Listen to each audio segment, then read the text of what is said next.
Hey guys, it's Tracy here from Feed Your Brand and Brandcasting You, and I am Facebooking Live our social media class, and I'm super excited. It's kind of a master class, so I want to be really clear about it.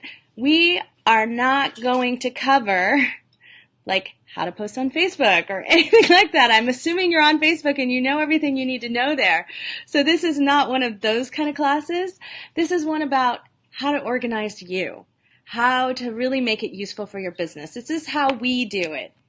And you know, we manage a lot. We manage 3 different Facebook pages. We manage 3 podcasts, 2 businesses, and we manage all of our clients and the agencies for that. So we're an agency for that. So we really are doing all of those things. And I'm so glad you guys joined me today. And I'm really excited to share all of how we do this and what we do, and kind of how we really go a little bit ninja. So that's kind of what we've been calling it lately, as to how we use our podcast and the social posts to really get our brand message everywhere. Because if you're not everywhere today, then you don't exist. So, and I want you to think about that carefully. It's like there's a lot of social experts out there who say, oh, you should only concentrate on one thing. And I don't disagree with concentrate your effort, the part that you personally put in, but that doesn't mean that you don't need to be everywhere now, everywhere all the time, because this happened to us. I got sick of Twitter. It wasn't working for us. We weren't getting qualified leads from that. We weren't really even getting very useful messages back and forth. But what happened is that I can't quit Twitter, because I do have people who kind of wait for my message and then click through and follow my column. Plus, Inc. requires it. So as an Inc. columnist, I'm required to be on Twitter. So I couldn't just get rid of it, but I didn't want to be non-existent there. I didn't want to look like a non-poster, like a fake account.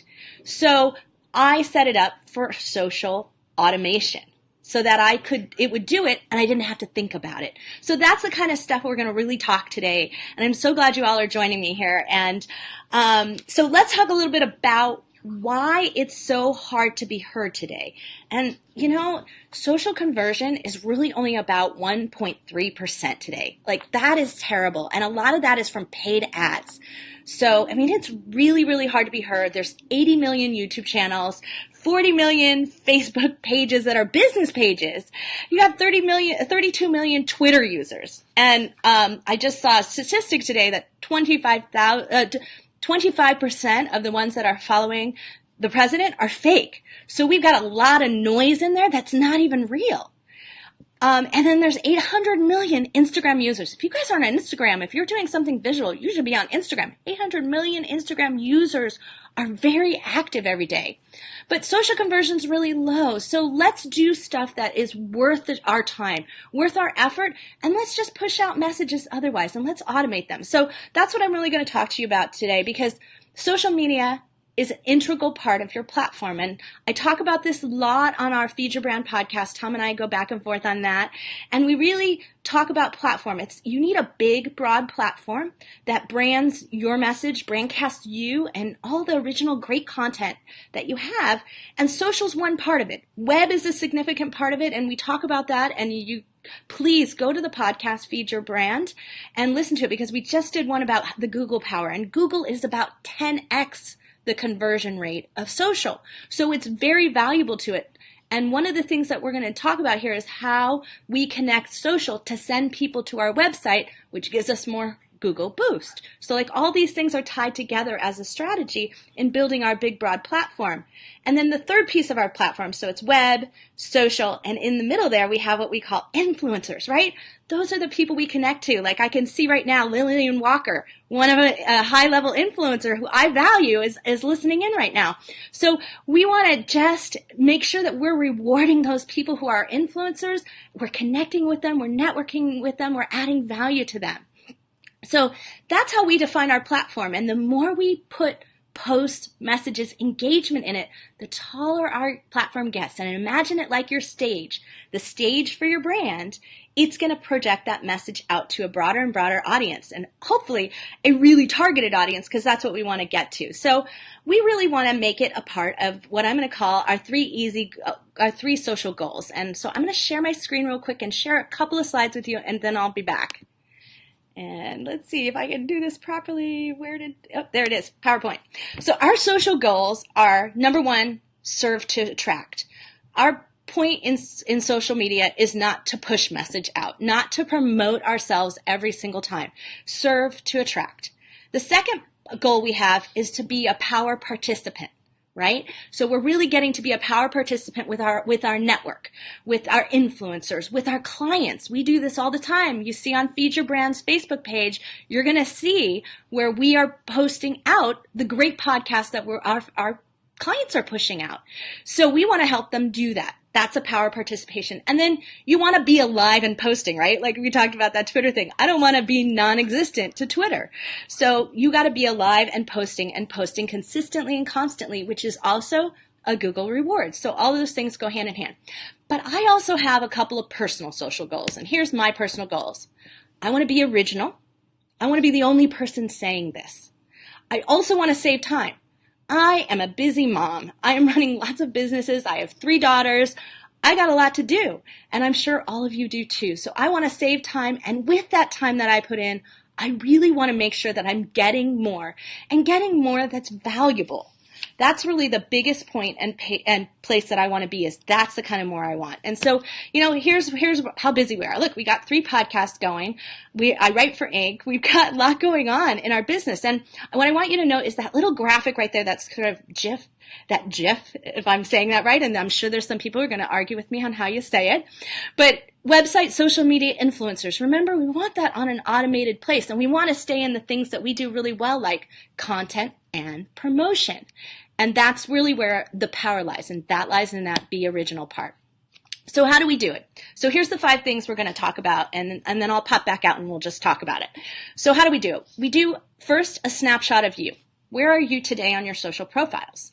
Then we benchmark others, but not just any others, not just top influencers. We're benchmarking the people that mean the most to your business niche, mean the most to the market that you're going after, mean the most to your targeted client base, whatever that might be. That's the definition of others for you.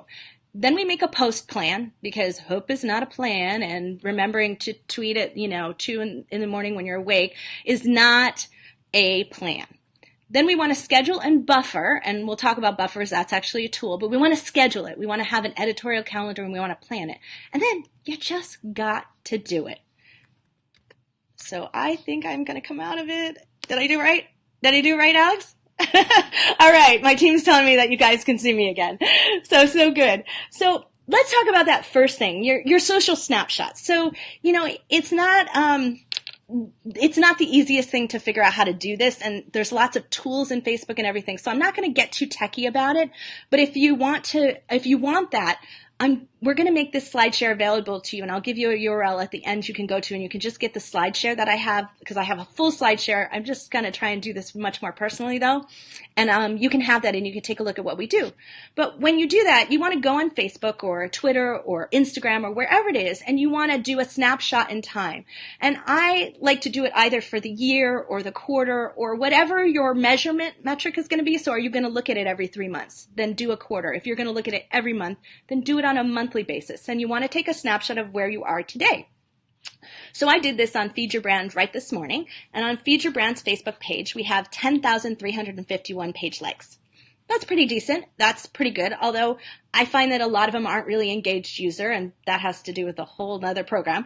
But we've done 84 posts since July, because we started that Facebook page in July. So since July, we've done 84 total posts. So we want to track the number of posts we're making, and then we want to track the total engagement. And now here's where you got to do some math and some fudge, because engagement is reactions, comments, and shares, and I don't want you to have to go into every single post and read them.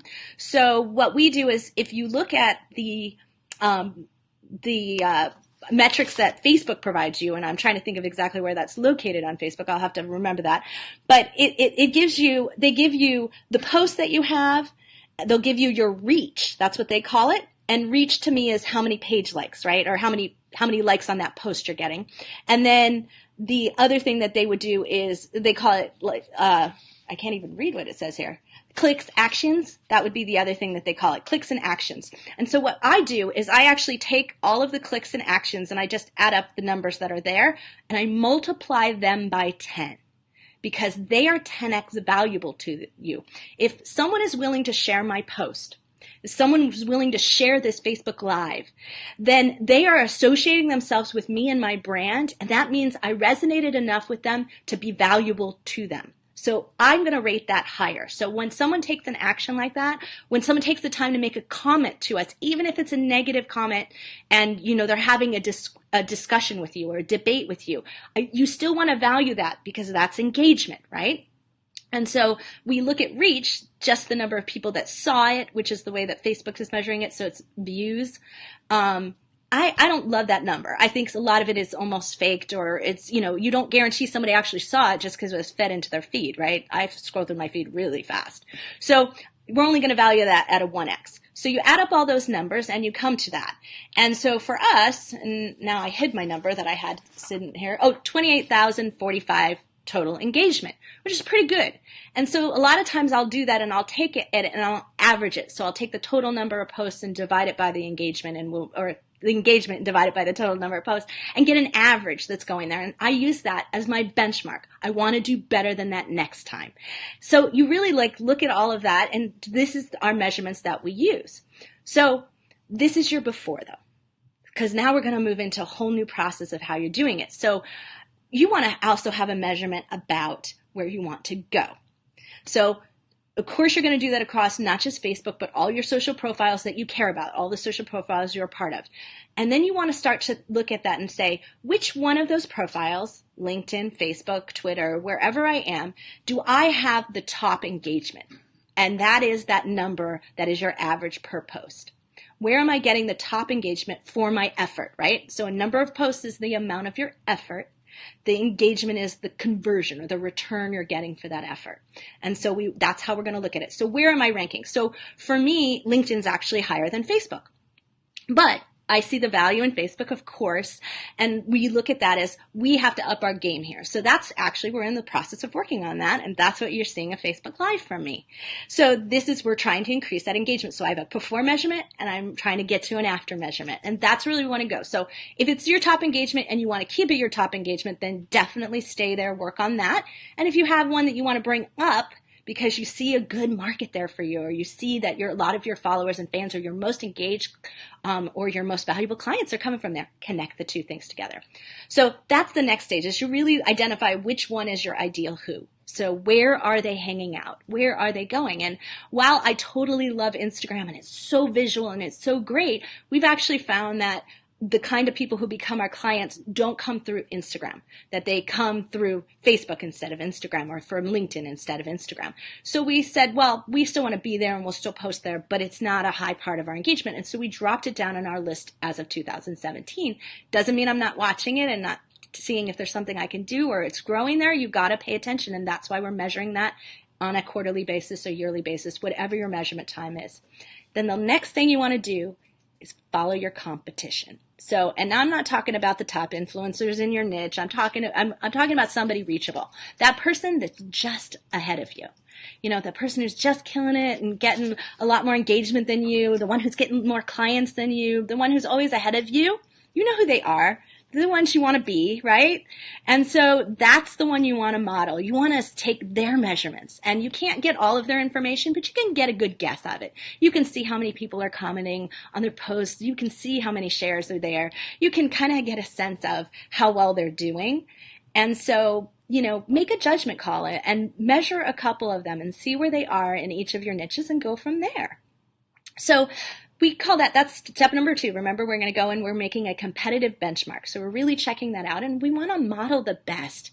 We don't want to model the ones that are doing the trendy things, who are always hot, always jumping on let's make 10,000 fans on Facebook and let's jump to this and let's jump to that. We don't want the ones who are following that. We want the ones who have been continually building organic traffic or building traffic and fans and a membership group and whatever it is that they're building that you want. That's where you want to go to them and model them. We want to model their engagement and measure their engagement, and we want to model their content value. That's another thing. Pay attention to what they're posting, and we want to pay attention to the path to profit. Are they funneling people? Are they driving them to an event? What is the best path to profit? And I want you to really clearly think about that, because there's a clear link between what Facebook or LinkedIn might respond to in terms of an offer. And if they're being successful, if they're getting more business, and you can see that they're growing, and you know that they're growing because they're in your industry, right? Then that model is probably the best that's working with that particular social media channel. So keep that in mind and look to that as well. Now, I do want to preface that by saying the reason we're not watching top influencers, and the reason I don't want you going after there, is that because the top 5% of influencers that make money on their influencer, on their social profiles, they make money because they spend about 80% of the money that they make on ads. So organic reach is bad. I'm an ink columnist. They tell us this all the time. Organic reach is just dropping based on the Facebook algorithm, based on all sorts of stuff. They're pushing you into placing ads. So that is really the way that we really want to go away from that and say that's not the model we want to go on. We want to go on the model of the people who are really engaging and really doing something and boosting their own network and within their network. So the other thing that you have with the top influencers are a lot of them just happen to be first in their niche or have a sponsor network that's boosting them. It's one of the reasons why we offer up boosting within our social network for our podcasters, because having that network that's going to share things for you helps everyone rise together. So if you can do that in a really great way, tie yourself to other people that are compatible with you, not in competition with you, but compatible with your message, and really doing good, authentic things that would be good for your market, band together and agree to share each other's posts. That can really help for you guys. So I invite you to listen to the Feed Your Brand Influencer episode. We just did that one pretty recently. It's episode number 9, I think. And I want to invite you there because I'm not going to go into great detail on this because I don't want this to last forever here, and I want to get to the other stuff for you. But it talks about how to find the right influencers for your niche. We really dive into that because it's really critically important, not just to pick the biggest celebrity you can find. So let's go on to talk about post planning. And, this is a fun part for me. And because I come out of a world in which we do editorial calendars, I come out of the world in which magazines and writing articles and all of those things, there's always an editorial plan. And so I've approached social media from that same planning point. And so we make a very significant post plan, right? We look at those competitors, we see where they're getting high engagement, we see their content valuable or is it gimmicky. We look at the model for how we want to do that, and we look at what's working within our own. So we look at that reach, we look at the engagement on our own posts and see what's happening and what's engaging the most for us as well, and we want to model and do more of that. So that's really where we're going with the post plan, and we mix it up. So we hit post style, post type, and we have a 30-30-30-10 rule. I know that sounds like a lot, but I'll touch on that real quick. So one of the things that we see all the time, you're scrolling through your Facebook feed. I kind of do it really fast, right? Here, I got my phone here, right? And I'm scrolling through it really, really, really fast. And I can tell you that something catches my eye, I'll slow down, go back, right? But when a lot of times what I see the mistake happen is that someone is following a branding expert, and I work with lots of branding experts and I totally love them. So I hope I'm not offending anyone out there, but this is a huge miss and a huge mistake. And I want to stop people from doing it because it doesn't work in a feed situation. Your blog feed and your podcast feed, same thing. When you're in a feed situation and you think, oh, I've got to put my brand everywhere. So it might be my face, or it might be my logo, or it might be my colors, whatever that is. I gotta have people know that it's me in the feed. That's a huge mistake. If they see that again and again and again, then what happens is that they look at that and they say, oh, wow, I've seen that before. And so I'm going to actually, I'm going to pop out. I'm going to pop out real quick and share this with you because I think this one's really valuable. And I'm going to just jump ahead real quick. Oh, yeah, there we go. Okay. Watch this. This is, see how this is her blog. This isn't on social. But could you imagine if you saw that same post week after week after week with that blue background and a headshot on the right? I mean, you're not going to read that and you're not going to really know if that person is new. And that's about, that's kind of how fast I scroll through things. So this is actually what she said when I pointed that out to her. And this is Susan Harrow. She's a PR and media consultant. She's like, I advise my PR clients to never wear the same clothes in their videos. Lillian, I bet you would agree with that. So that people don't think they've already seen it. Right? That this is exactly what happens. They think they've already seen it. They think they've already read it. And I think I'm not there. I'm back. So they think they've already read it before. And so that's really where you get that system in which you must mix up the visuals in the feed. So we do this for our clients. We provide them original graphics, and then we try never to have the same colors, never to have the same text style. We try to make it shape different. So like if the image is over to the right, maybe the next time it's over to the left. And so we try to do that. And we really mix it up and add great impactful images on the background. But sometimes we also mix it up in our feed at which we show no text. We try just the background image and we put the text into the comments, right? Or into the post message that you put. So you're going to want to mix that up across everything that you do. And that's really one of those things that really can make a huge difference in boosting your engagement the fastest. So you don't really have to make different posts than you make now. You just style them differently as you post them. So I'm going to talk about suggested post types, because after we have post style, we got to have post types. And really, I want you to think carefully. Anytime you post, the number one thing is you want a why. Why should I share this? You want to ask that question in your head, and that's what you should write. Shouldn't be promotional. You should be thinking about copy. You should be thinking about, why is this valuable to the person I'm sharing this with? And when you think about that, that's going to be the top thing that you're going to do. And then you're going to have a specific post type that you will be sharing. Sometimes you'll share an image. Sometimes you'll share a video. Sometimes you'll be sharing, a header, like from your blog feed or from your podcast or from your post that you just made somewhere, or your video you just made, right? So whatever that is, that's your post type. But we go a little bit deeper in thinking about our post type, and we think there are some values in doing some of these things because it helps you repurpose content you already have, so you don't have to think about what new thing to post, right? This is about that editorial planning calendar. So we have a lot of things. So Tom and I did 500, almost done. We're about to record the 500th episode of our WTFFF 3D printing podcast. 500 episodes. So you can imagine there's a lot in that first couple hundred that nobody ever hears or nobody ever reads, right? They can't find it because it's so buried down deep.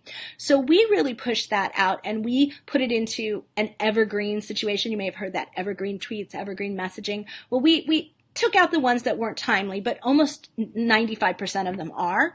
And we put them into this reposting system and we do summaries. That's one thing we do, like the top 20 product review episodes or the top 20, and we'll do like almost like you can do a Facebook story, right? Which is kind of like this rotating little slideshow where you could do like 3 of them or something and you could put the graphics, put images there. So you can do something like that. So a summary is a great way to get something valuable. So we have lots of episodes, for instance, on cool 3D printed items from Halloween, and we did it for 3 years in a row.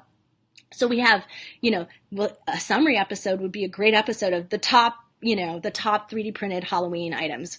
And so it's something we can easily pull without a lot of work.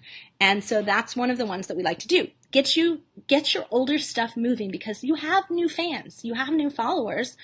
Just because it's old to you doesn't mean it's old to them. And so that's a way to mine that and repurpose that.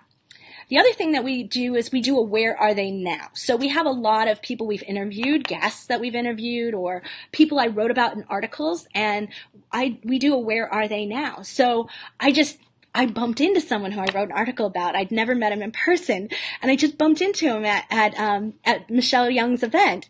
And so, I want to do a follow-up on him. And so it's a great chance for you to just pop him a message, which is a great way to network with those influencers and those guests that you've had. Pop him a message and say, hey, I'm about to repost our article. Is there anything new that you're doing right now that I could say, that I could, hype up for you? They will respond back and they'll be so excited that they'll reshare that repost. And that also helps you as well. So we do that. Where are they now? We also pull out great quotes. stuff I might have said, stuff Tom might have said, but stuff guests have said. Pull out great quotes and stuff. You would probably have seen me post multiple times, hope is not a plan, right? This is what we're talking about. This is not a plan. This is not hope here. What we're doing is we're really planning it. That's one of our key messages we send out all the time. But we pull quotes like that every single day from every single episode that we do, and we kind of have them on file so we can make cool visual graphics of them, and we tag the people who say them so then they share them again, and that's continuing engagement. The other thing we do is we do new content, of course, because I've got a new episode that's coming out this week. I think today's episode on Feed Your Brand is how I became an ink columnist. Wouldn't you like to be one too? Right? So I would post out a message on my new content. Ego bait. Okay. I know there's some of you out there who haven't heard of it before. We do something we call ego bait. And it is kind of fun and kind of awesome, but basically it's a great testimonial that you cannot help but share and embed in your website. And so when you go to the link to download this SlideShare, you can totally check that out and find out more about that as well. What you missed. This is the other type of post we really do, because, they may have scrolled through your feed. They might be the percentage that didn't get served up what you posted from Facebook because of the algorithm. So at least once a week, we post a what you missed this week. We also send it out in email to our email list and remind them of these posts and these things that we've done this week. And a lot of what we based in putting into our email is what we saw as highest engagement from the previous week. So you get that kind of idea. Social is a great way to test this out. Is this worth putting in my newsletter? Will it get a good response? So this is a great way for you to do this. You're not reposting something. You're reminding them that they might have missed it. And we try to mix up so it's not the same image every time either. So that's another way that we do it. Two things that I want to mention to you here when you're doing post types. One is don't always put the link up in the top up in when you put your post message, right? Put it in the comments. Do the same thing when you're tagging someone who authored it or who did that. Don't always put them up in the top. Sometimes put them in the comments. Mix it up on there because the Facebook algorithm's changing all the time, and you'll find that you might get different engagement based on that. So that's a good way to do it. Never send anyone anywhere but your website.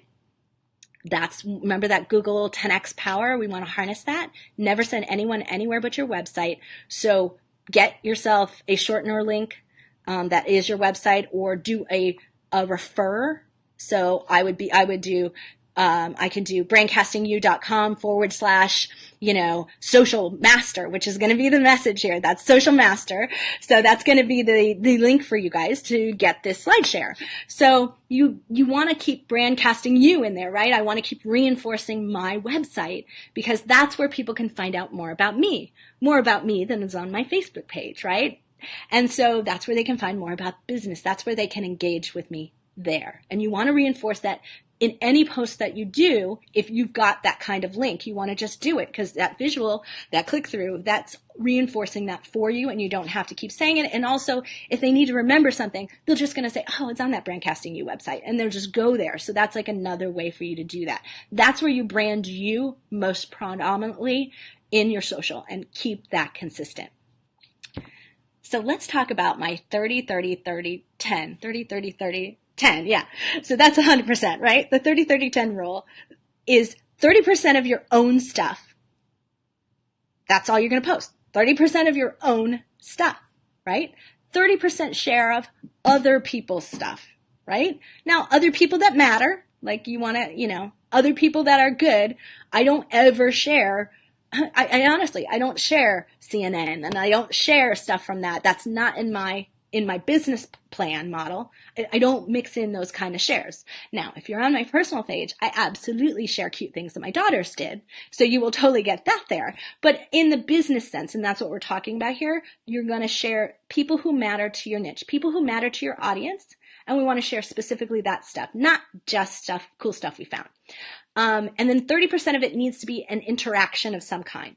Somewhere where I'm tagging someone, I'm sending it to someone. And please don't do those ridiculous posts in which you tag 100 people in there. I'm not valuable if you're tagging 100 people.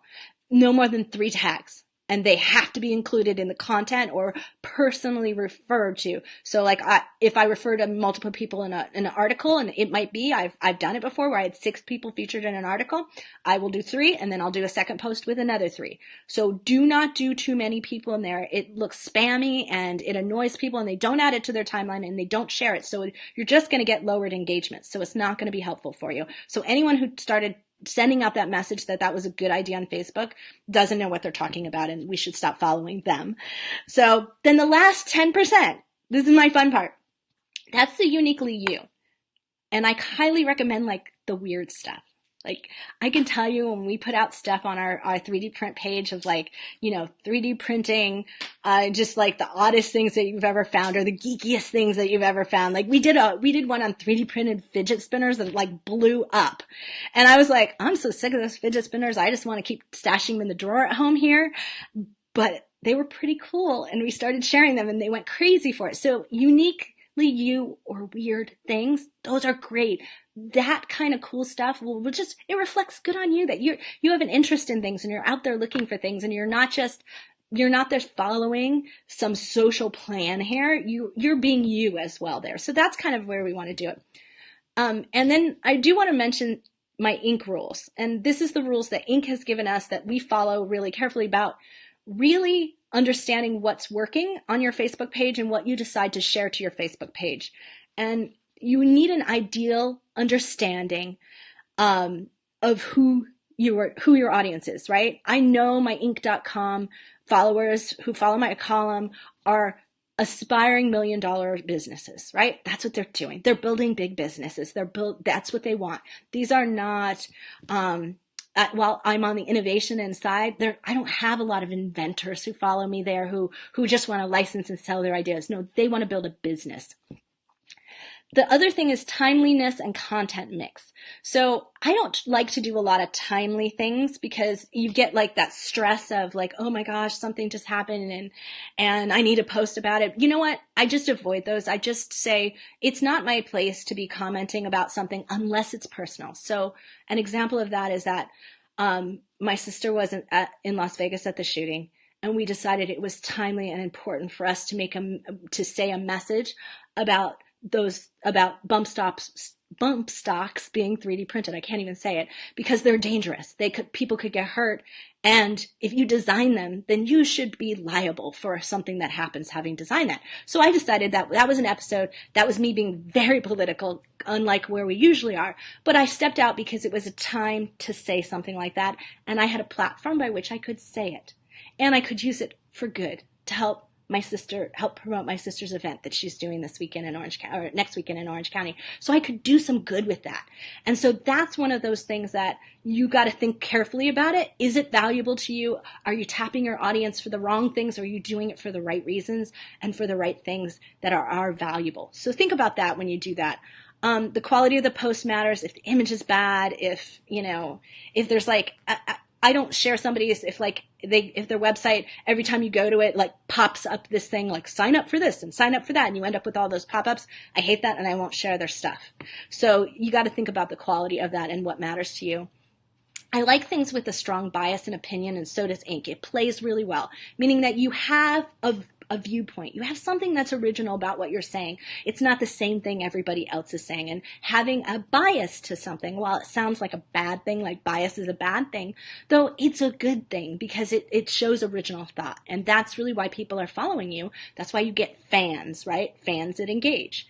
Past performance matters, and trending topics matter, but not as highly. They're just there. They're things to check against, because if trends are down on something, you should stop doing it. And then the most important thing that I really want to say here is no clickbait or overpromising. Inc. posts out, I can't even remember the number. 27 to 30 posts per day. And on their Facebook page. So if they're doing 27 to 30 posts per day and you're doing 2, right, this is why we have a hard time being heard, right? But in that 27 to 30 posts per day, they find if they do something that's at all like slightly misleading, or if the headline's just not right, or if it just doesn't, if somebody clicks through and then starts reading it, they get pissed. The fans get mad and they get cranky. And so we want to avoid that, and because it doesn't serve your brand well in the long time. It's hard to engage fans and get them to stay. So the last thing you want to do is annoy them in the process just because you think, oh, I'll get a good boost if I put this title on. But that's that's where it goes. So we try not to do that. So now, how often should you post? Now that you know what you're going to post about, and now that you have your post type, your style, you figured out where you're going to post and who you're going to post to, right? You understand that all in your head. Now we got to figure out, how often should I post? And I'm going to say up your frequency a little bit from what you are, because you're competing against media influencers who post 27 to 30 per day and have 1 million page likes or more. And that's hard to get heard because it goes to less than 13% of your followers. So you got to really up that just to get your actual followers, the ones who care. Because followers today, we now have to actively choose to see you in our feed. So it's really getting harder and harder for that to happen. So, it's channel specific as to how often to post. I certainly wouldn't do more than 2 posts a day in LinkedIn. It would be too spammy. And I have people who do, and I unfriend them, or I move them off my feed. So I mute them. And so, you can annoy your audience even if they care about you. You want to think about it in times per week and times per day. You want to look at it as type mix, right? Of course. And you want to schedule it and buffer it, and we'll talk about that. So I actually have a spreadsheet. It's going to be in the slide share. There's a spreadsheet I do, and it starts with the first column is outlet. Facebook, LinkedIn, Twitter, whatever the outlet is that I'm going to post into. I have a schedule. I might do 2 times a day on Facebook, 7 days a week. I find I have good engagement on the weekend. There's no reason to not post on the weekend. I have a manager for it. So Alexandra, my COO and assistant, she will make sure that we have stuff in the feed. And if we don't, she's going to yell at me and make sure that I provide it for her. And we have a post type plan. So my post types, we talked about this before, but my 7 post types that I put in the plan are quote, an image evergreen post, an image of an evergreen post, not the header with the typeface, just the image that was behind that. And then the title of what it was will be somewhere in the post part of it or in the comments part. An ink article, because one comes out at least every week, or mostly because I do 6 a month. So there'll be an ink article header plus a link. Ego bait. So we'll put out a testimonial or something great that why we had our guest on, guest from our show or someone who was featured in one of my articles. We do 1 of those a week at minimum. Sometimes we do more. A news share. Really important to have a news share in there. If there's news going on in your industry or there's news that would be valuable, you want to put that in there. And then I have live stream or webinar or funnel. We want something that is, you want to let people know that they can take action with you. So we have that as one of our 7 for the week, a mix of that. But then we also have, because we have 2 posts per day, so there's actually 14 posts per week. We also have 7 partner shares per day. So we have 7 partner shares per week, 1 per day. So we're going to share somebody else's stuff every single day of the week. And we have a plan for that, and there's a rotation schedule, and there's a feed. So that's our social media action plan, we call it. And then we use some tools to back that up, and we use some tools to help us out with it and to manage it as a team. Of course, I'm lucky. I got my brand casting U team. I've got my team that generates the content, makes the graphics for me, does all that stuff. So it's just, I have a lot of assets available to me, and that's the really powerful part. So, but that doesn't mean you don't have them. They're probably on your website. You can grab them. You can use a tool like Canva to correctly create a graphic for yourself. Like all of those things are available to you. I highly recommend something I call, I use it everywhere. I use it on my phone. I use it on my desktop. It's called Get Pocket, getpocket.com. It's cheap for a year. I don't even think it's $30 for the year. And I would pay for the premium because you can archive stuff. And I save articles there and tag them all the time. So I have a specific tag that is for doing news posts that will be for Feed Your Brand. So it'll say Feed Your Brand News, or it would say, Feed Your Brand image idea. I'll save it with something that is relevant for me. I also save things that give me ideas for my articles. There's a whole way to categorize that. And then when I go to sit down to write the article, I go through I go through that whole plan and I go through that whole feed that's in the Pocket, and it's just saved links. So I don't have to think about it. I didn't have to remember where I put them. I didn't have to post it immediately because I was afraid I would lose it. I get to put it there. And then when I need it, I've got it all ready for me. So that's what we use that. Plus we share Pocket as a team, so anyone can access it together. And so that way we're all sharing to the same place. And so we use it like a team tool. Then we do pay for a tool to post on social media. And I know that's a little controversial from some social media experts, but I'm going to explain my thinking on it. And my thinking is I'm busy, right?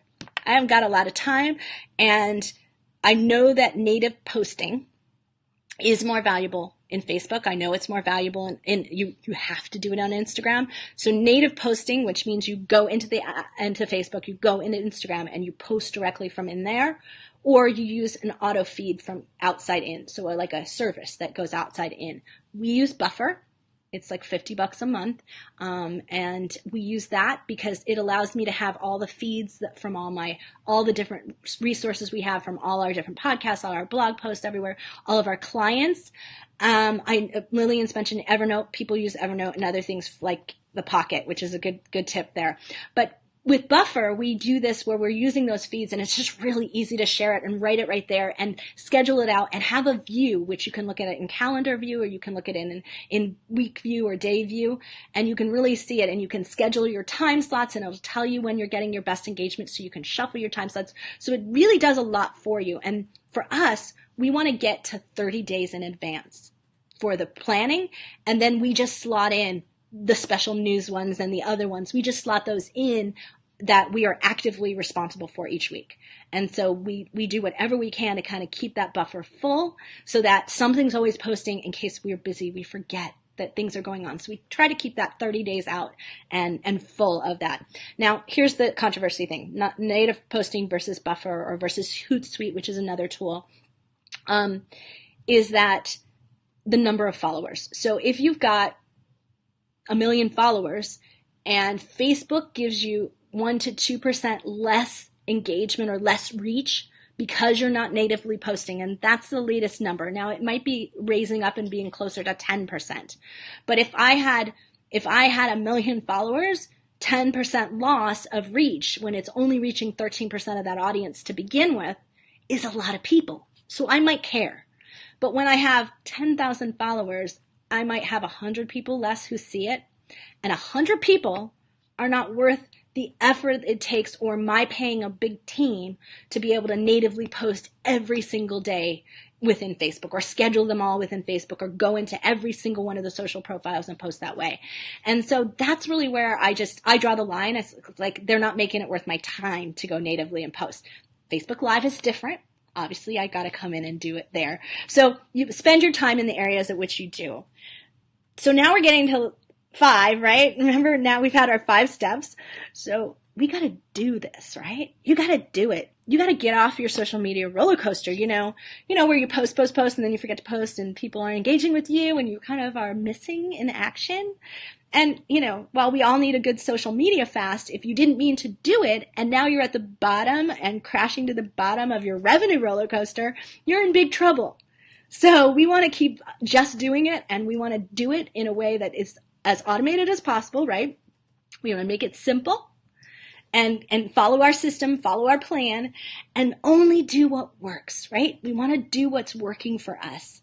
And so we want to measure that every month, every quarter, every year. We want to measure that and drop what's not working and dive into what is. I like to try new things.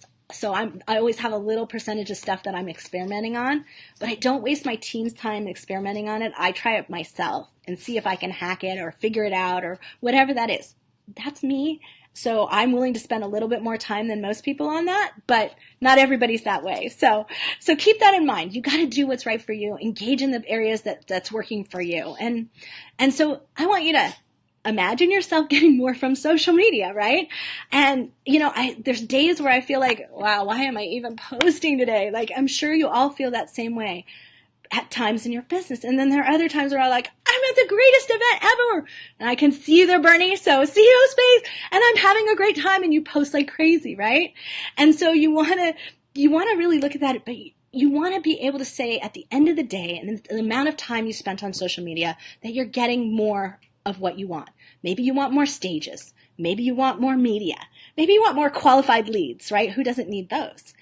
You want more sales and conversions in your funnel, or maybe you just need more credibility. Maybe you're a brand new author and you need more credibility to get more publicity.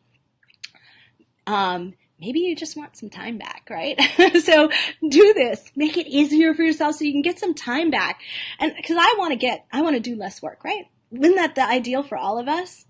So I'm so glad you guys joined me today, and I really am thankful that you stayed as long as you did, because I know how hard that is in today's busy world, and we're in the middle of the day.